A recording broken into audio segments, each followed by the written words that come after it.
a YouTube show full of fun facts you need to know. Carl rings the bell and the members show to the GMP morning show.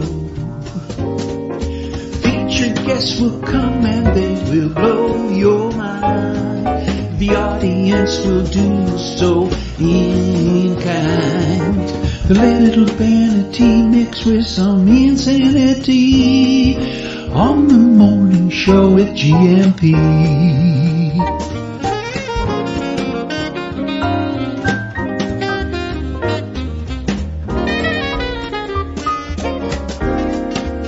Hey, you gumpers.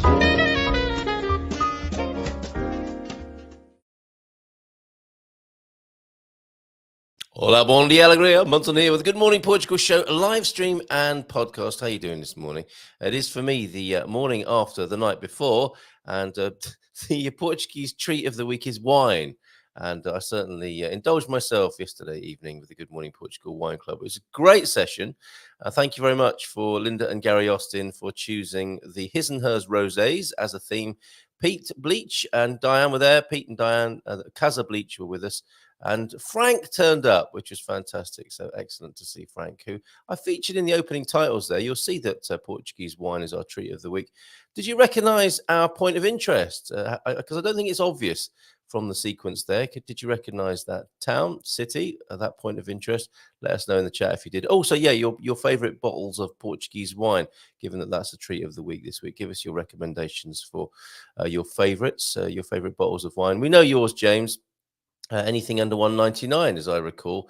And the car of the week is the Toyota Prolap Prius. I must stop calling it the Toyota Prolaps. Nice motor. Got some great footage to put together of me and Colin when we drove from this part of the Silver Coast down to Cascais via Ericeira.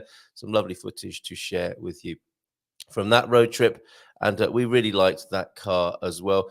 Did you see where the property of the week was? I don't think that's obvious from the opening sequence either. I think if you give it a second look, you'll see immediately that beautiful part of the countryside. But it is a lovely property, and it's a business opportunity as much as anything else from the agency. So thank you very much for sharing that with us. Yeah, that's what we do. Every opening sequence every week is different.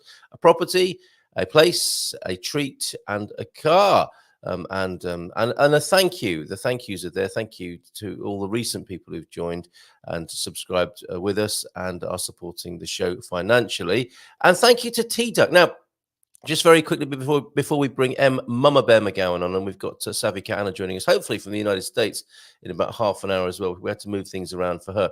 But T-Duck, very thoughtfully. Now, you might have noticed on the screen the other day, 5 subscriptions on the screen. And I was thinking, okay, so T-Duck has subscribed 5 times, or it's his 5th month. He actually gifted 5 subscriptions to other Gumpers. And they apparently at your end on YouTube, it comes onto the screen, subscription up for grabs, who wants it? And they disappeared immediately. I didn't see anybody say thank you. And I'm not sure who took up those subscriptions either. Look, great idea, YouTube, and very thoughtful and kind of you, T-Duck, to do that. But I think T-Duck was thinking maybe that it'd be nice for some of the regular Gumpers to get a subscription, a 3-month subscription on YouTube. But I think randoms and lurkers took them. They were quick off the mark, and they got themselves a month subscription. So thank you, T-Duck, for doing that. And let us know if you've taken advantage of that. If you're a bit of a lurker, or a random, that's not a very nice way to refer to people, is it? But people who we don't normally see. Were you one of those people, and did you take advantage? And do you want to say thank you to T-Duck publicly this morning? Let's give us some Gumper dust, shall we? It just seems, yeah, and just to let you know, is the Departure Lounge on this Tuesday of the month. We'll be talking about death and dying. A life as well, of course, because it's all part of the same circle, the death and dying, the Departure Lounge here on the Good Morning Portugal show. So for the next 30 minutes or so, we'll be talking to M about such issues. And we got an interesting comment on our YouTube channel, which I want to have a look into, about what happens when we do pass, especially here in Portugal and the laws. And Mamabear McGowan is very good on that sort of thing, in telling people what they don't, challenging assumptions and advising us on what we don't know, or what we don't know we didn't know. So let's do that now. Let's give us some nice Gumper dust on the Mamabear. Hola, bon dia. Better than a round of applause, isn't it, Em? Bon dia. Yeah, I like the Gumper dust. Who doesn't like a bit of gumper dust first thing in the morning? Don't be brushing that away with your feather duster. How are you? I'm good. It reminds me, someone said, you're like a human fairy. I said, thank you. I'd never been called a human fairy before. And the gumper dust I must be like a gumper fairy or something. Yes, I feel like I should have a little magic wand in here every time. The best thing I've got is a bottle. It's like I look a complete drunk here, talking about the wine club last night. There's an old craft beer bottle with a paintbrush in it. That's as good as I've got as a magic wand. So let me just see if no, it's not working yet, Em. Let me just give it another. Could you bless it and then maybe it will work? I can feel the vibes coming through. Okay, let me give it another shake. Okay, yep. Okay, let me give it another shake now. Seems to work now. Very good. There you go. So yes, awesome. How are you doing? Awesome work. Yes, very special magic wand, isn't it? Old craft beer bottle with a paintbrush in. Very useful. Yeah. It's like Potter ones, isn't it? It's got plenty of character and very similar to the owner. Yes, it really feels like mine. I can't imagine anyone else wanting it anyway. Right. Mario is with us this morning. Today, the weather will be worse because of the ex-tropical storm Kirk that will pass over the Iberian Peninsula. I think it's already here, mate. A sudden downpour. Gumper dust brought a downpour here. And last night, when I was out walking my dogs, at around, I think it was after midnight last night, and it was good to get a bit of fresh air, I have to say.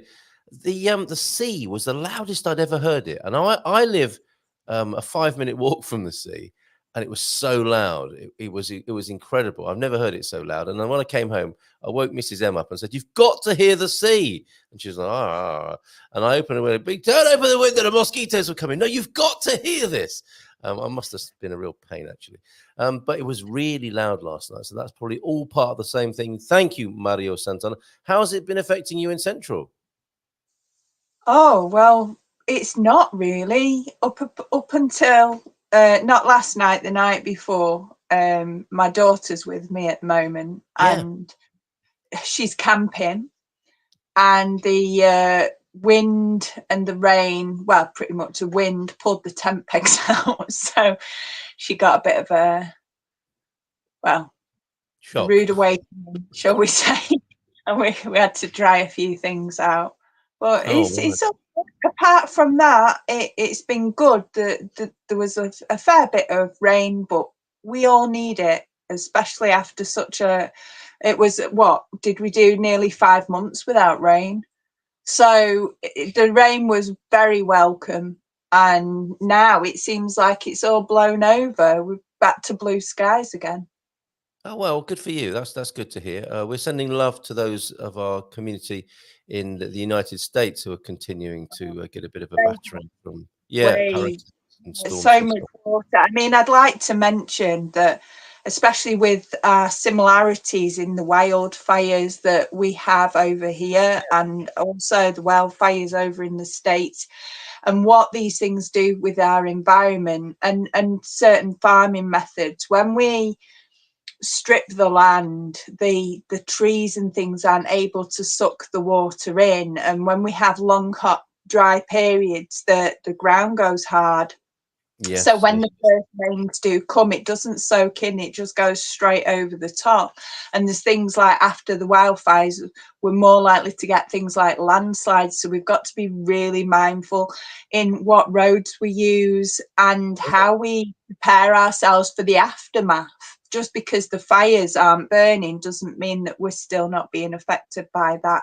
Now, the effect of the water not being soaked in and not being diverted to other places just means so much more landslides and flooding everywhere, so we need to look at regenerating the land and taking a real interest in the root system, what's going on underground, and how can we do something to support that.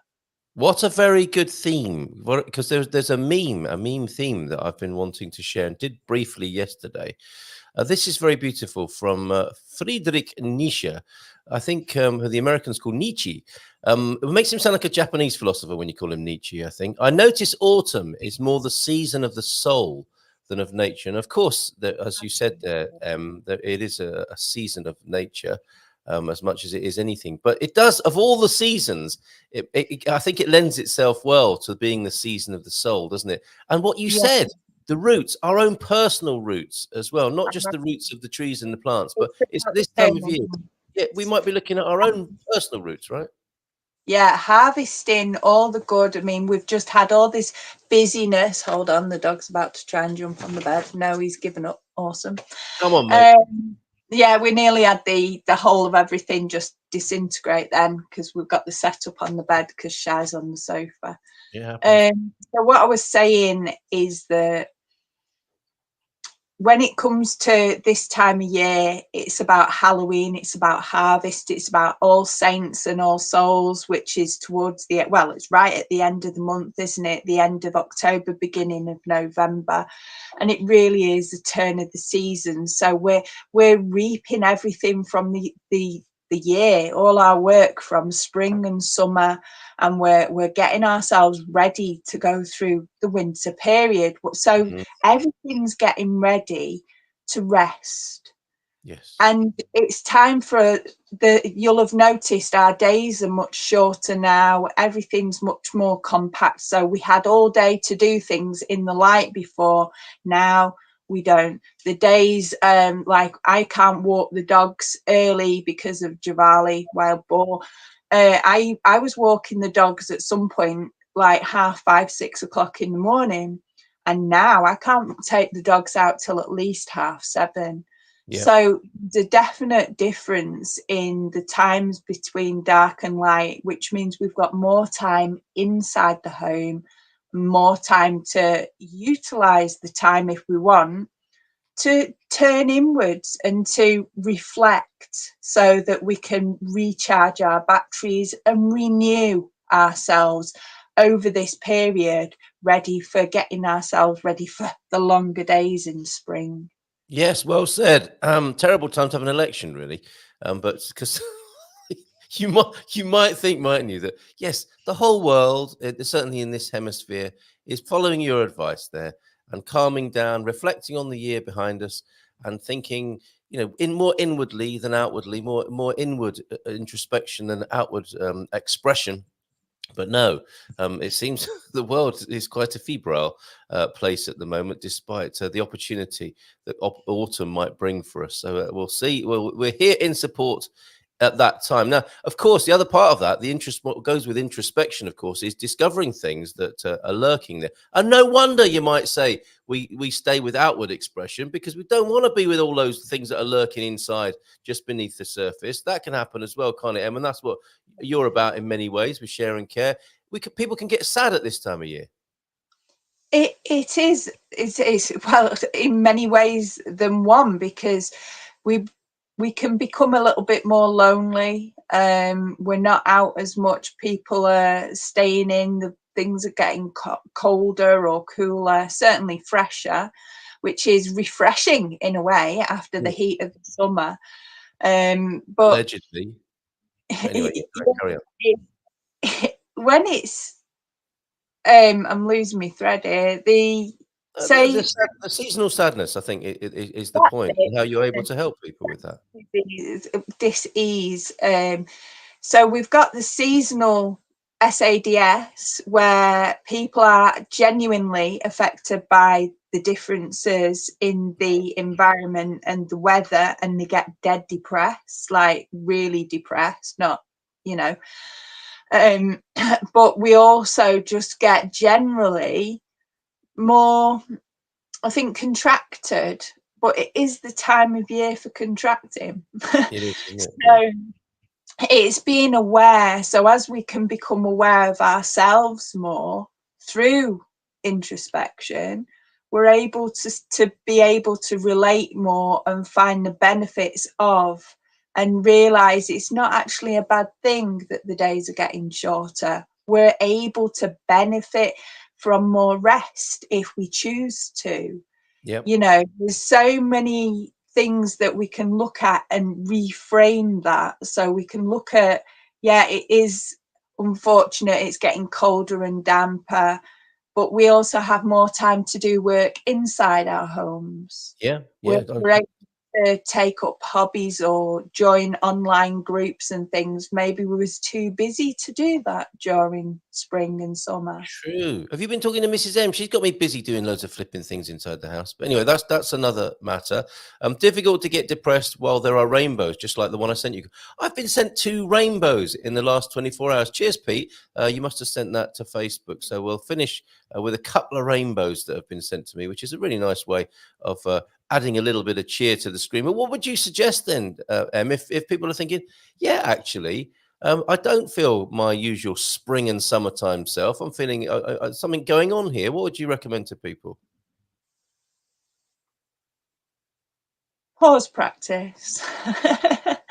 I think pause practice is the quickest way to just take a moment, just take a breath,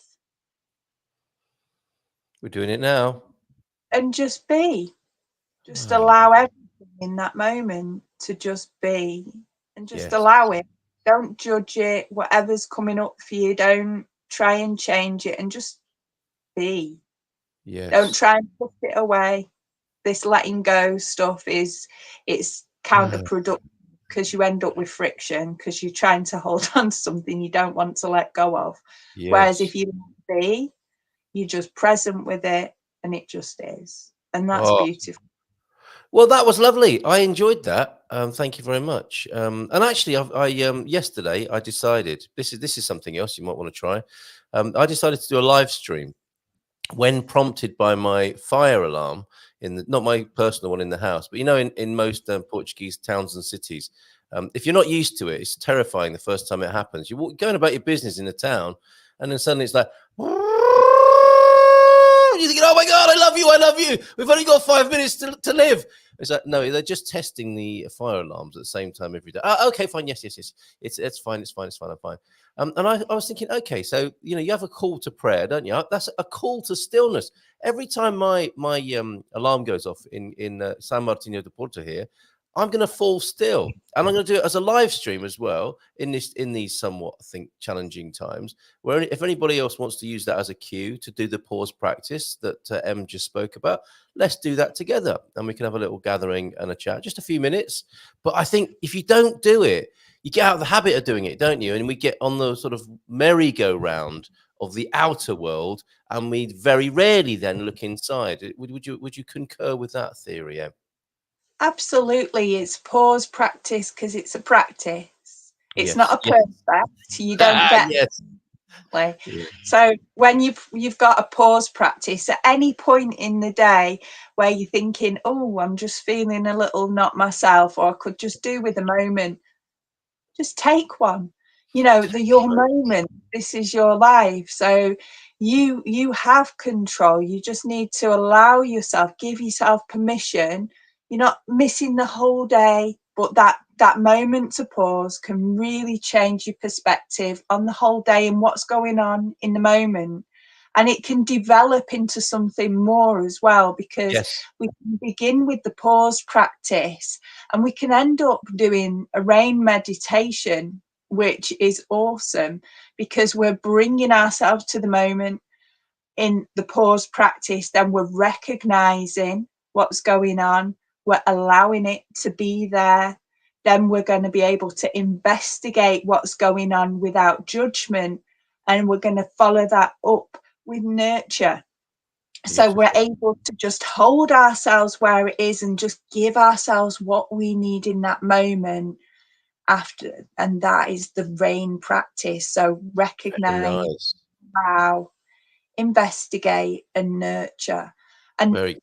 when we're doing that, especially in difficult times, it really gives us, and sometimes it only takes 2 minutes, but those 2 minutes allow us to reframe what's going on. Our perspectives change, and in those moments, because we have that inner knowing, and we Marvelous. build up resilience levels, and we also learn to trust ourselves by coming back to ourselves and stop looking outward for Yeah. solutions, because we all have the solutions and they're always inside us. Very good. Excellent. Excellent. Thank you for that, sharing the pause practice to us. So that other topic of the morning then. Oh, and it is a fire alarm. It's not a zombie apocalypse. Is rather disconcerting, enough to make London's build a fallout shelter. Yeah, you don't need to go to all that trouble. Just use it as a pause practice cue. Because that's the other thing about that, I think, with practicing. It's like you do it whether you want to or not.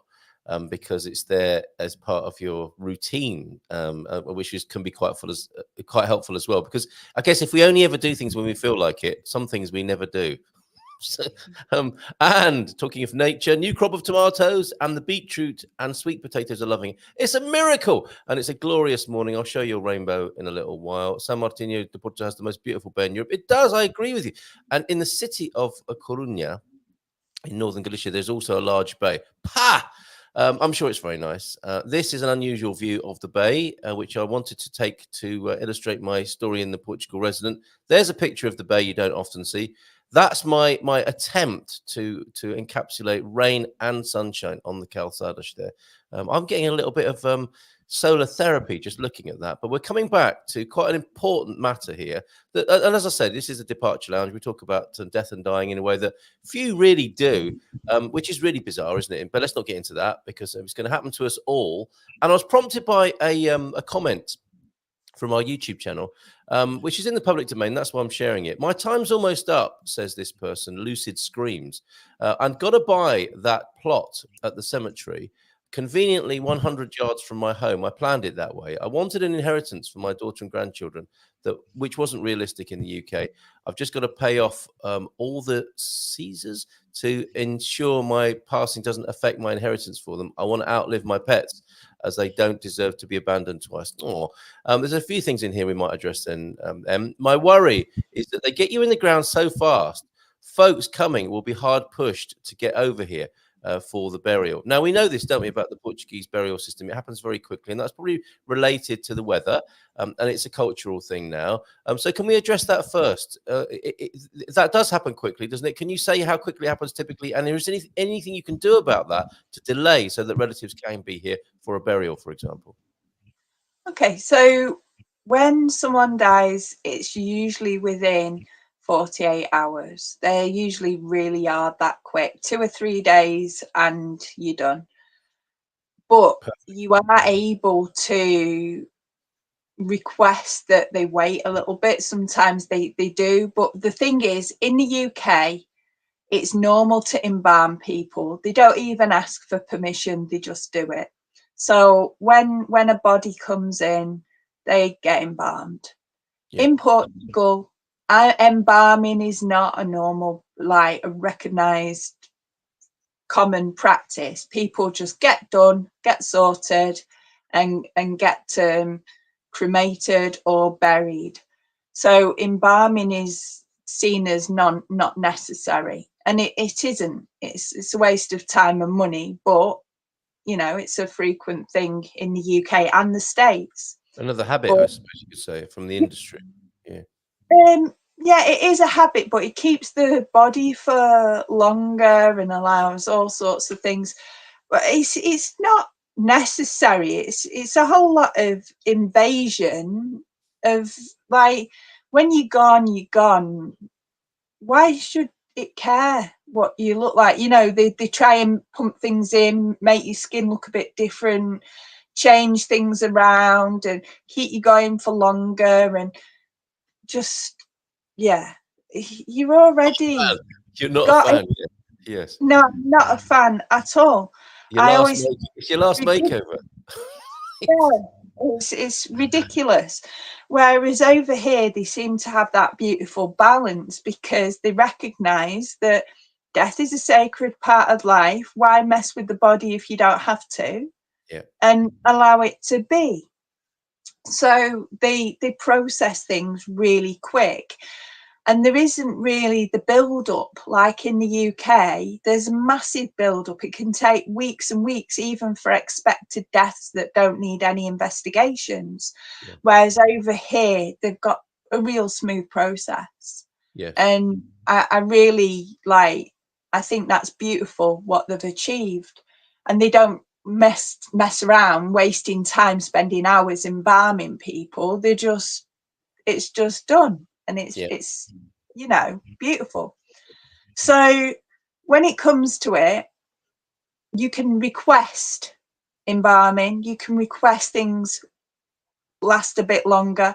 You're also able to request online funerals. I offer online funerals, so we go and we do it so that it's live, so that people all over the world can join in that moment, and people can join in and share their words or share pictures or share a song, and it's all possible through Zoom, through things like Zoom, as long as you've got the correct signal, shall we say, from from where excuse me, from where you're holding the funeral. Yeah. So you're well within your rights to ask. Now, people need to remember that you have a right. So you have a choice and you can choose things. People get often carried away with the process and doing what they're told because they're in shock. Because when people die, even when it's expected, we often feel incredible shock because a huge part of what was is no longer there. So processing, it helps to have someone like a doula, like myself, who can help guide a person through the process, helping you know what your choices are, helping you know you can choose your clothes, you can choose the time, you can choose the date, you can choose the place, you can choose who's at the service, the type of service, you can choose your coffin, you can choose your many things other than the cemeteries here are regulated, so you can't just be buried on your own land. Things like cremations are amazing, but certainly certain places in Portugal are very funny what you do. You can also get your body sent back to whichever country, but I don't advise it because it's a lot of messing about and a lot of money. It's the much easiest way is to be cremated. Make sure the passport and the death certificate, including international death certificate, are present, and the person who has the care for the ashes, which will be there in a few days, and you receive them as you finish paying for the funeral service, you're then able to take the ashes back to whatever country and give it another memorial service or a service wherever the ashes go. Very good. Okay, good to know all of this information. I thought that was a good strategy that what were they called? Lucid Screams came up with to acknowledge that it happens fairly quickly. That's the second part of your question there, Lucid Screams. If it was indeed, it was more of a statement than a question. But for anyone who has that similar concern that they get you in the ground so fast, as you put it, you can get delays. You can ask for delays, and Pete's saying here that Filomena, our friend Filomena, has delayed funerals so that relatives can get there. You do need very good Portuguese to sort it out, though. Excuse me a minute. Not always. That's a belief system. Like, my Portuguese is absolutely terrible. I make the effort and I'm learning, but there's some words that you learn that you use daily, like words for me, like around the quinta or in the supermarket with food and things. But when it comes to things like cars or death, though the language that we use is not common daily language, we're talking about really random words that you don't come across that often. Like the word for ashes is cinzas. And so there's many different things that you can do with Google Translate. You can write down what you want, you can ask questions. So what I do is I usually go through, you always check which funeral directors you want. This is all stuff you can do beforehand. Don't wait till it's too late and then go somewhere and just get somewhere because it's the first place that seemed to offer you a service. Remember, these are people running businesses. You can go to the different businesses, you can see what they offer, you can see the packages. You're able to choose where your body goes, whether you want a viewing, whether you don't. All the different types of coffins are available for you to go and view and see. And the insides of the coffin, you're able to choose the insides of the coffin, the shrouds, so that you close, or whether you want the material. There is so many choices that we would just take all day if I carry on, so I'm not going to. Yeah, but very good. there is so many things you've got a choice about. So it's about, it's not just about getting a will. Get a living will for what you want to happen. Say that. Yes, because if you start thinking about it now and preparing, rather than leaving it, a lot of the language and protocols will come up, won't they, in that conversation? So very good idea there to consider a living will to be part of your preparation. Get it notarized, so go and see a solicitor and get it legalized, and make sure that it states in your doctor's notes that, and you can give your doctor a copy as well. So it goes on file. So you want a living will as well as a will for what happens when you die. So you can write, so everything can be planned, and you have a choice from a diagnosis, or just from today. Maybe you've not got any diagnosis and you think, well, one day I'm going to die, which is very realistic. And you know that at some point when that happens, you'd like to die in a certain way and have your ashes wherever. So take a moment to write that down, and then have it integrated into your will. So it happens. Very good, very good advice. Savvy Cat Anna's just joined us behind the scenes. Quite a moment to join us, in fact. You have joined the right show, Anna. We'll talk to you in a moment. And I think part 3 of you being in the United States, and I'm going to check in with you to see how your recent webinar went, and how it's going with presumably the continuing culture clash that you're experiencing. We love hearing your anecdotes of life in America, so we'll talk to you in just a moment. Just a couple more things then. On that note, M is available. I'm sure Philomena would help as well. If you want some serious translation help, I'm sure Philomena would help. That's what she does for a living. And M, I'm sure, is able to help as well. Share and Care, of course, on Facebook is where you can find her. The issue that Care and Share was set up for was that if your relative does not die in hospital, you can be treated as a murder suspect, as Deb found out when her partner died. A little bit dramatic, but also some truth in that. So that's part of the origin, isn't it? I want to explain about that. There's people that genuinely do come to Portugal and then knock off their other half. It does happen. Well, there is that. I didn't think that. Yeah. Okay. Genuine thing. There are statistics that say that that's actually a thing. Worst holiday ever.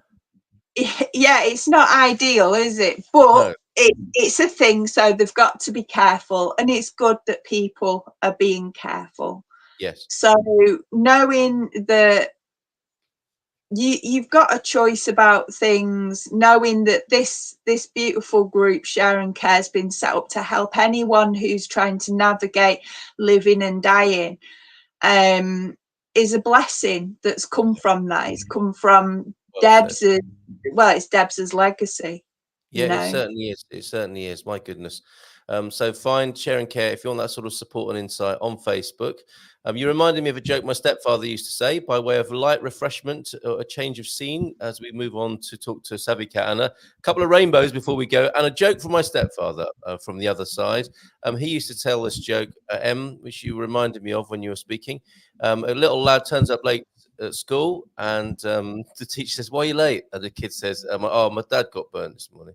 And I hope it wasn't serious. No, they don't mess about at the crematorium, which is, I think we're able to make jokes of that kind here on the Departure Lounge. And it's true, they don't mess about here in Portugal, but it's more a matter of burial than cremation, isn't it? Where they don't mess about, get you in the ground ASAP. You might want to be aware of that. And thank you, Lucid Screams, for your insight and your contributions on that with a talking point for us this morning. A couple of rainbows then, and Gumper Dust to go. There's one from Mrs. Duck. That's a beauty, isn't it?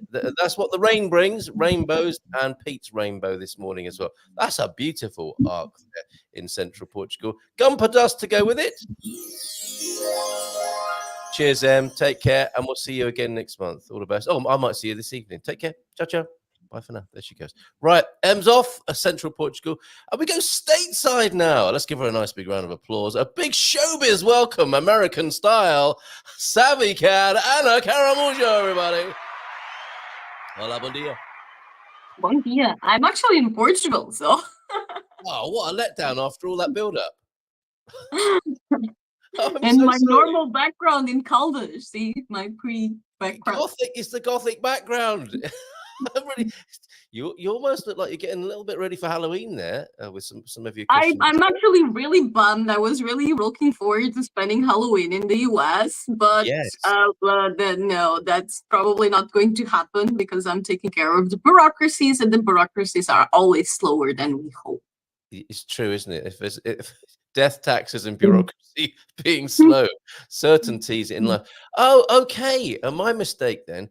You were in the United States in a sense a few nights ago, weren't you? As you delivered a webinar. You did that from here, though, right? I did my webinar in Portuguese time, so that was from 2 a.m. to 3:30 a.m. What was that like, and how did it go? It doesn't bother me too much. If it was like for 5 a.m., it would be a much bigger problem for me. Yeah, I know. Because I'm much more of a night person than a morning person, so it's easier for me to be working and to be awake at night than it is for me to be awake in the morning. So it worked out okay, and we had 45 people show up, which was pretty good. Excellent. Well done. Well done. Encouraging more people to come to Portugal, not just from the United States. I guess it would have been And useful. the next one, the next webinar is going to be on the 5th of November. This time it's going to be on a weekend. So it's going to be like at lunchtime in the US, morning, like late morning in the US, and end of the day in Portugal, and it will be with Serenity, so going a bit more into the health part of moving. Okay, very good, very helpful, very informative. What are you finding at the moment? I think there's an evolution of migration and the types of people and the reasons people are moving to Portugal. What are the avatars that are like at the moment, Anna? What sort of people are considering Portugal, or is it pretty much the same as it's always ever been? I don't think it's changed a lot. I mean, especially the removal of the NHR program definitely had some impact, but I believe it had more impact on the European Union market, so to say, because it's much easier to just go somewhere else in the European Union, I suppose. And there are other countries with some other benefits. But for places like the US, I think that Portugal still retains pretty much what it was attracted for. And because of the way that the tax agreement works, it doesn't affect this market as much.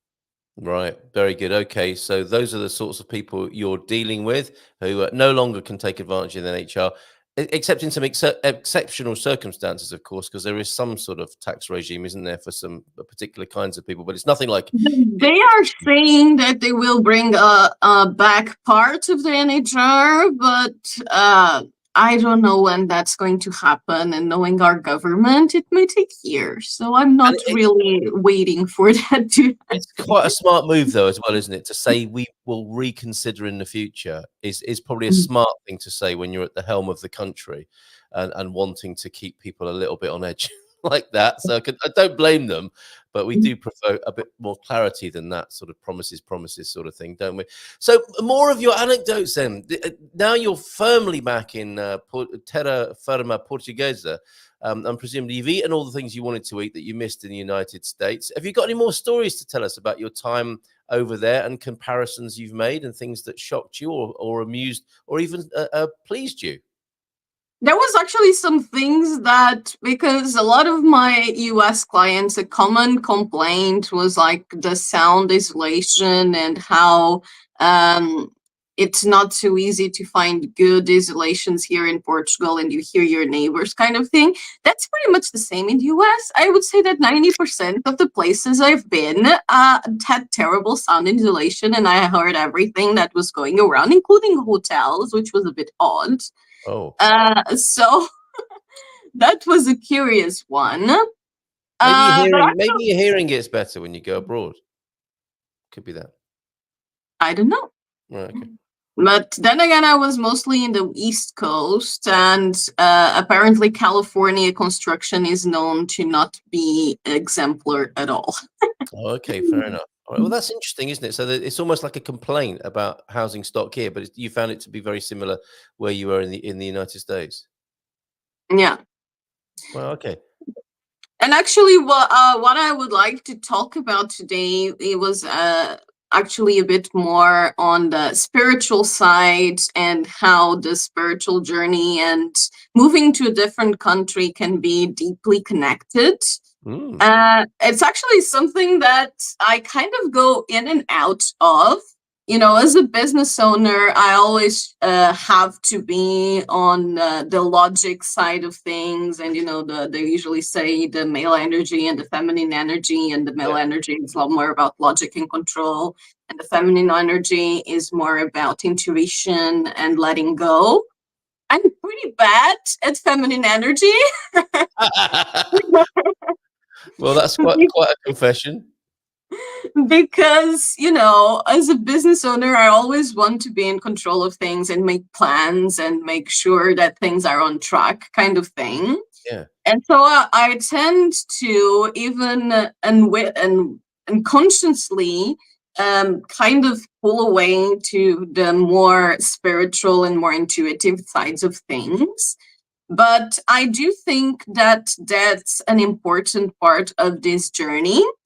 It's just that sometimes it just gets out of the big picture, I suppose. Yeah, we were kind of referred to that earlier on, you know, and we live in a world, don't we? Our culture, our Western culture is very externally focused, and we're constantly encouraged to look outside rather than inside, which again, you might say is yin and yang and male and female. So did traveling enhance your introspection then? Is that what you're saying? Yes and no. Like for me, traveling has always been a constant in my life. And although this journey to the US was a bit of a different experience than what I normally do, it's definitely was very much a different energy and a different position in my life, so to say. And I would definitely say that I was more open in the US because I was more open to new experiences, and because it was the goal of that trip was exactly to learn and understand the market better. Yeah. So I wasn't in control, and I wasn't supposed to be in control, although I did try a bit. And I think that's the experience very much when you're trying to go to a different country and to make a big change like that, is that you will have to let a lot of things go, and you will have to not be in control at most of the times, and just let things happen. And that is sometimes very hard, especially for people like me that like to know what they're doing and what is happening and where it is going. So how was your experience of that then? Was it stressful, or did you turn it into something else? Did you sort of, you know, in the way that Em was talking about earlier on, did you pause and have a look at what was going on for yourself? And did you learn something about yourself in that way? Yeah, it was curious because even though it was a business trip, I felt a lot more fulfilled on a personal side because it was a very different experience, and I got to meet a lot of people, and I actually identify with the big part of the culture, you know, the side of the entrepreneurship and the whole ambition and working for yourself kind of culture. We don't have that as much here in Portugal. Portugal is a much more laid back kind of culture. And so it was very exciting for me to just meet people and get to know the different cities and explore the locations and so on. So on a personal level, it was very fulfilling, but it was very stressful on the business level because I didn't feel like I was in control at all, and I wasn't sure if I was achieving what I wanted to achieve. So it was very stressful in that way. Yeah. And how did you cope with that? What was your strategy? Well, I'm not sure if I did. Yeah, fair enough. Okay, maybe you're still processing. Because on- I think I just very much let things go and was open to the different experiences and to learning. But then when it got to a point where I felt like I was losing control of the business side of things, I pretty much just came back to Portugal and am currently trying to get everything under control. So I Yes. very much feel like I did lose control of that, but I don't feel like that was a negative experience. Yeah, fair enough. Fair enough. And have you do you feel like you've achieved what you wanted to achieve by going to the States, and will you be going back? I will. I did feel like a big part of it was to understand and learn the market and understand the culture better and understand the different locations and if they have different needs. So I did feel like I managed to do that. Very good. But from the business side of things, was the goal was, of course, to get a stable in-stream of clients. And I know that wasn't going to be something instantaneous, but it's still very stressful when you don't see results happening. Right. Yeah. And so I'm currently focusing on doing more online marketing. And then I'll go probably in the mid-November, I'm going to be doing the in-person events in the different cities of America. And hopefully get them a bit more filled up so we get better results in that sense. Very good. So that's currently how I'm approaching it, but it's definitely business-wise, it was a very stressful experience because the US is very, very expensive. Yeah. Well, bless you. I completely agree with Jackie here. Thank you, Anna, for your news. You're a strong, capable lady to be much admired. Your travel stories are fab. So, talking of travel stories and cultural differences, can I ask what the first thing you did when you got back was? So, I mean, I think this is a thing, isn't it? If you go away and you go away for a considerable time, and you have a little bit of a stressful time as well. You know, you were busy. You weren't exactly on holiday. There must have been things you were thinking, oh, I can't wait to get back to Portugal and do X, Y, or Z. What were those things? Honestly, the thing that I was already like, I really need to go back to Portugal to do this was the health. Like the first thing I did when I got to Portugal was get my blood work done and get my appointments with my doctors to make sure everything was okay. Because while I was in the US, I actually got a UTI, and I have endometriosis and I had surgery. And before I had surgery, I had UTIs really, really often. But after surgery, I stopped having them. So when I got one in the US, I got a bit stressed, like I need to check up on things. And so that's the first thing that I did when I got to Portugal, because I definitely didn't feel comfortable doing that in the US, especially because of how ridiculous costs are there. Wow. That's not what I expected to hear. So health checkup first. What about food and drink though? What about the things you missed? Yeah, definitely. It was very nice. I remember when I got back, there was a few interesting things. Like one of the things is airports in the US are a lot more organized than the airports here in Portugal. That's for sure. Right. But I did miss the fact that our baggage claim is actually inside the passenger area. Because in the US, you exit the passenger area and then get your luggage. And I think I remember telling you that was one of my first culture clashes. Like, it's a place that is so obsessed with security. How come? And it definitely feels a lot safer to do it in a passenger-only area. So that's nice. And then I actually the costs.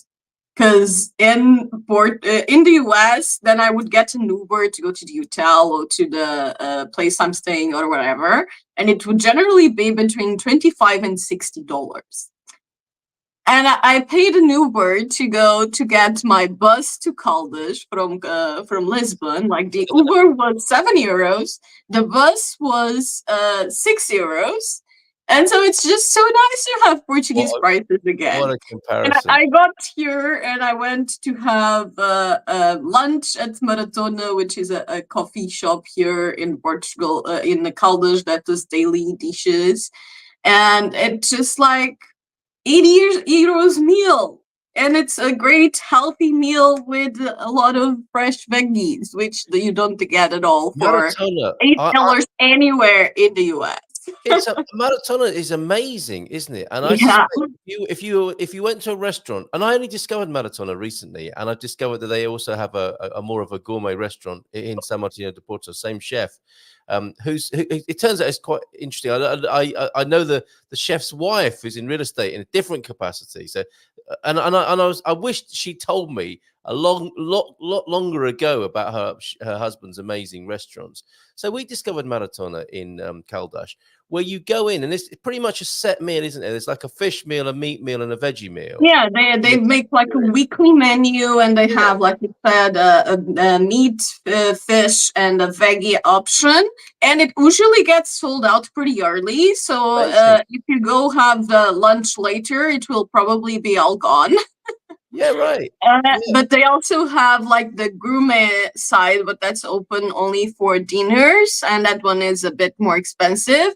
But yeah, compared to US prices, it's very, very affordable. I imagine for that lunch, you'd be paying $20, $30, wouldn't you, in the United States? So Maratona, thoroughly recommend that. In the United States, on the gourmet side, you would probably paying $30 to $50 at least per person. There you go. So good to be back from that point of view. Something that you must come up for you and your team for people moving to Portugal. Biggest shock for me was mold management in Portugal. Now, I take it James is talking about his house rather than personal mold management. Let's go on that basis. Coming from the UK, where houses either never get it or people have it. They just accept it as if it's something impossible to remove. What would you say about that, Anna? I mean, white vinegar is your friend, isn't it? The vinegar de limpeja it's a cultural thing where there are massive differences in temperature and humidity, right? It's going to happen, and you need to learn how to manage it. Like learn from a Portuguese grandma. I'm curious that it's curious for me that it's a shock for UK people, because UK is generally a very humid. So I would think that it wouldn't be that uncommon to get mold, but it's definitely related to the isolation and the materials on the houses too. But it also depends on the use of the house. Like here in Caldas, because this house is closed off for months, sometimes some things get a bit moldy, but it's generally not that bad.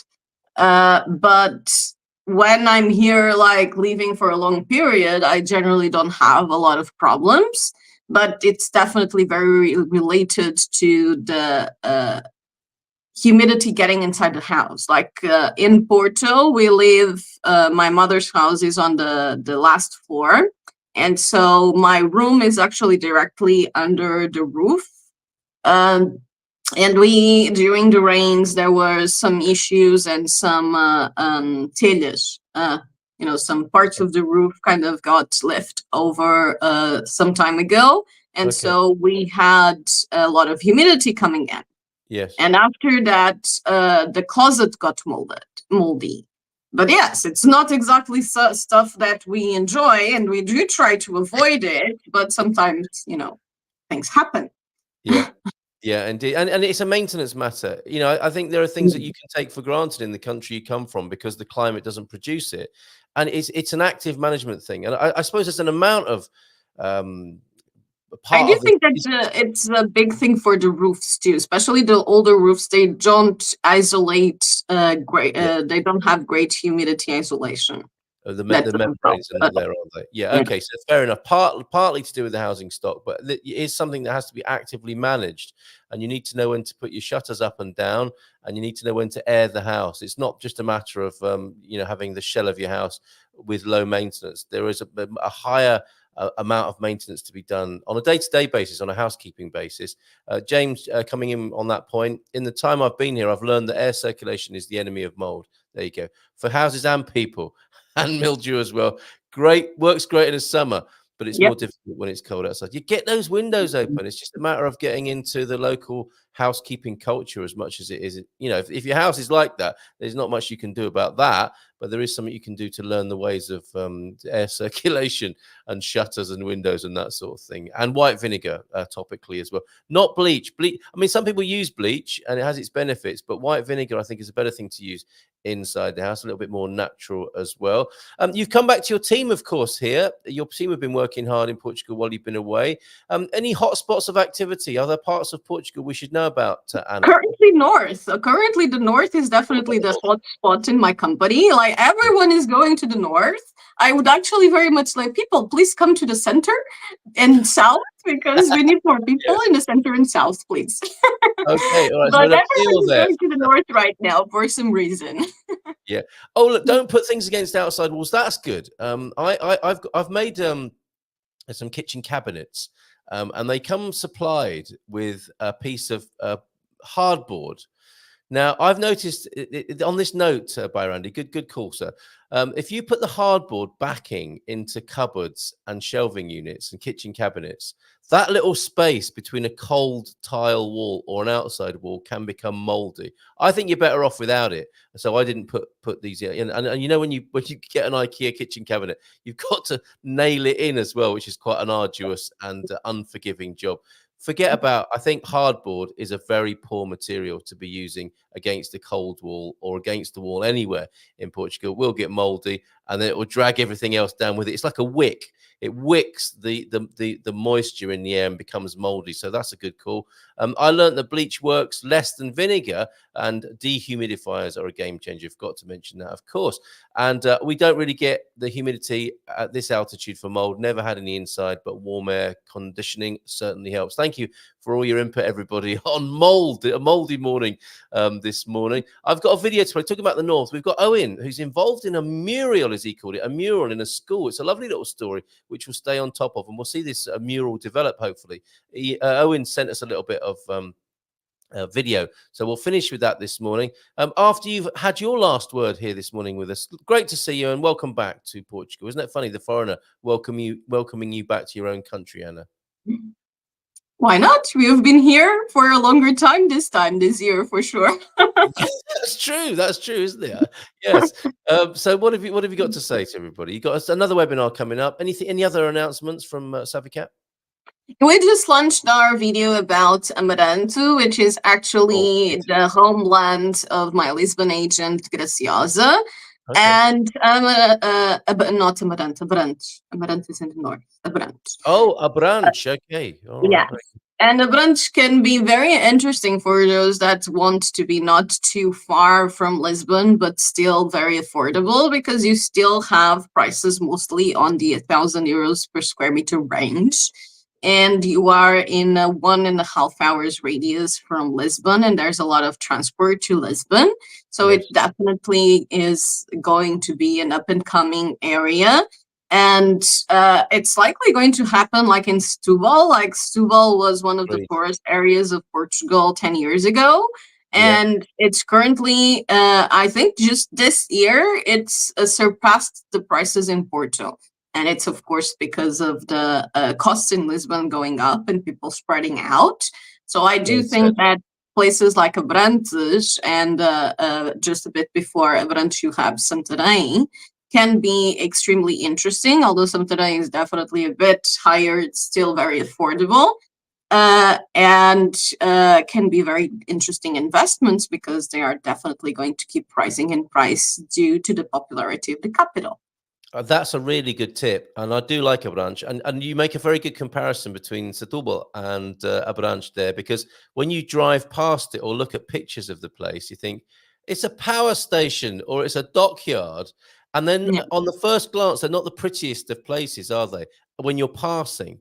But if you take the time to go into the city of Abrantes, for example, it's beautiful up on the hill there, isn't it? There's some really lovely parts. Yeah, it has gorgeous locations, natural locations around, like mountain and riverside, a lot of fluvial beaches that are beautiful with waterfalls kind of thing, and even there's even a windmill park like old windmill, not the modern one.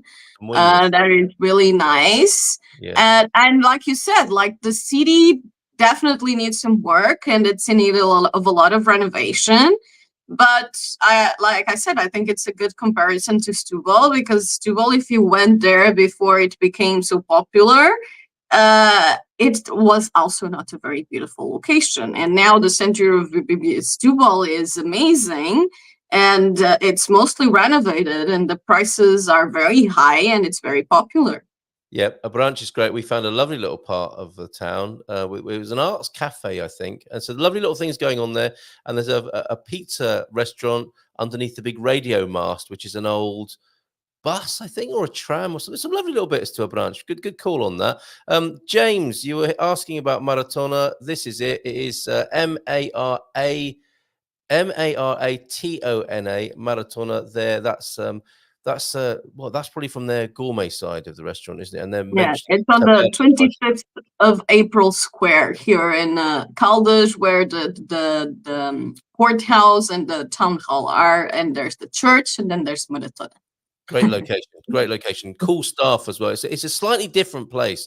It's not your run-of-the-mill Portuguese luncheon restaurant, although there are aspects of the Portuguese soul, and I think the food is slightly different. There are little twists, aren't there? You can get a miso. I think it's more modern, but I think it's a very well-worked concept. It is, and yeah. I do think that it still keeps a lot of Portuguese things, and they do have a lot of variety on the weekly menu on the coffee shop side, but on the gourmet restaurant side, the menus tend to be more traditional. They do put a twist to it.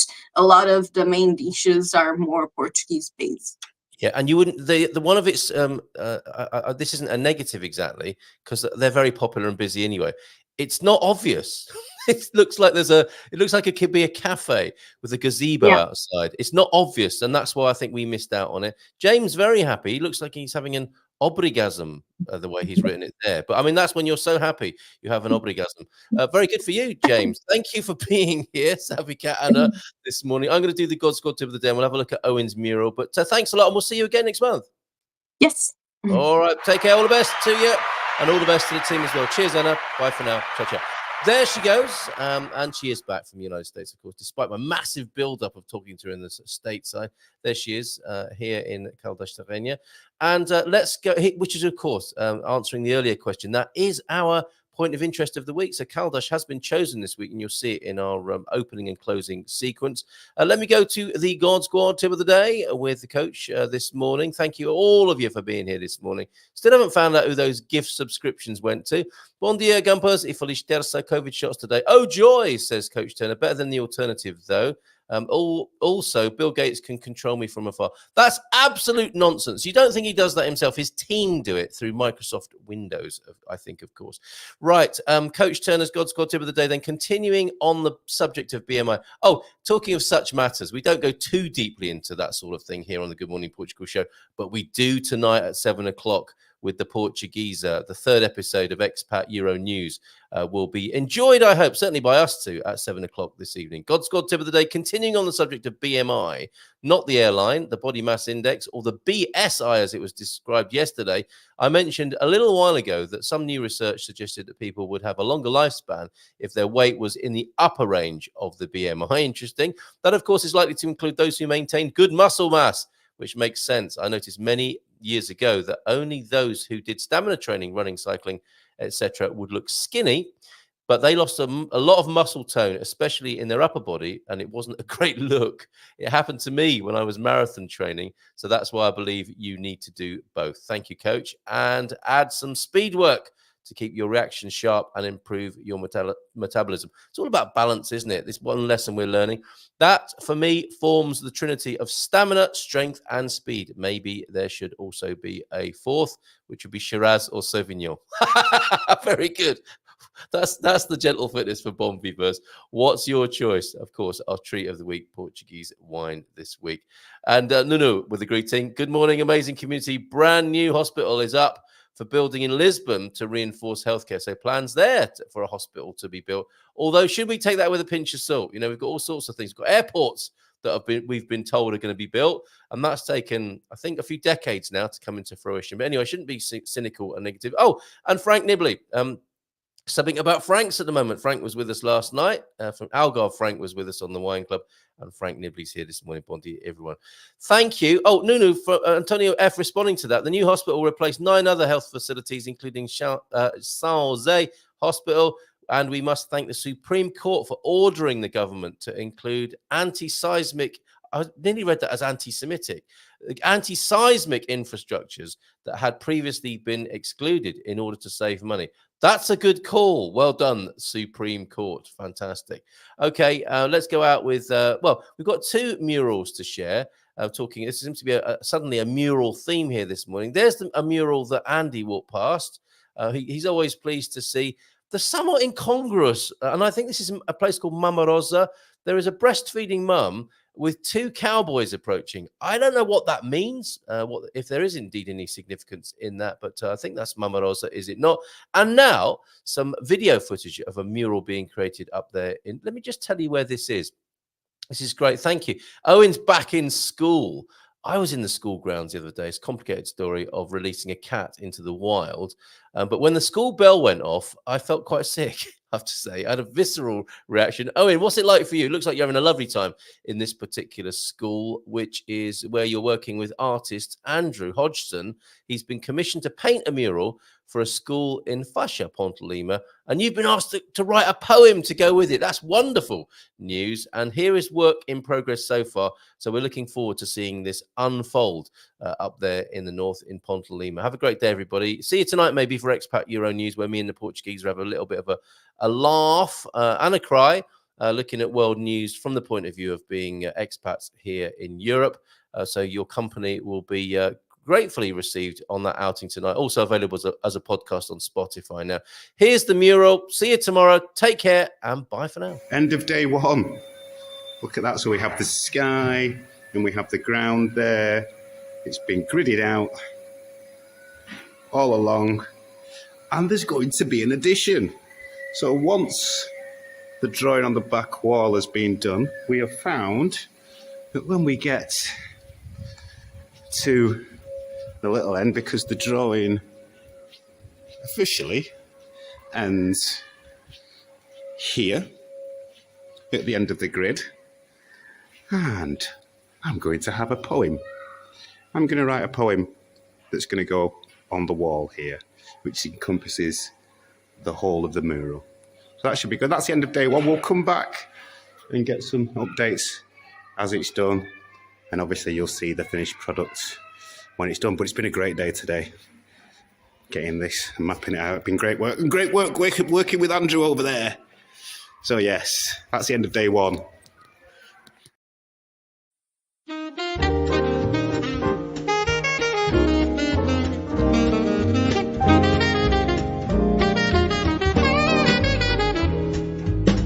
In Portugal, there's a YouTube show full of fun facts you need to know. Carl rings the bell and the members show to the GMP morning show. Featured guests will come and they will blow your mind. The audience will do so in kind. The little vanity mixed with some insanity on the morning show with GMP.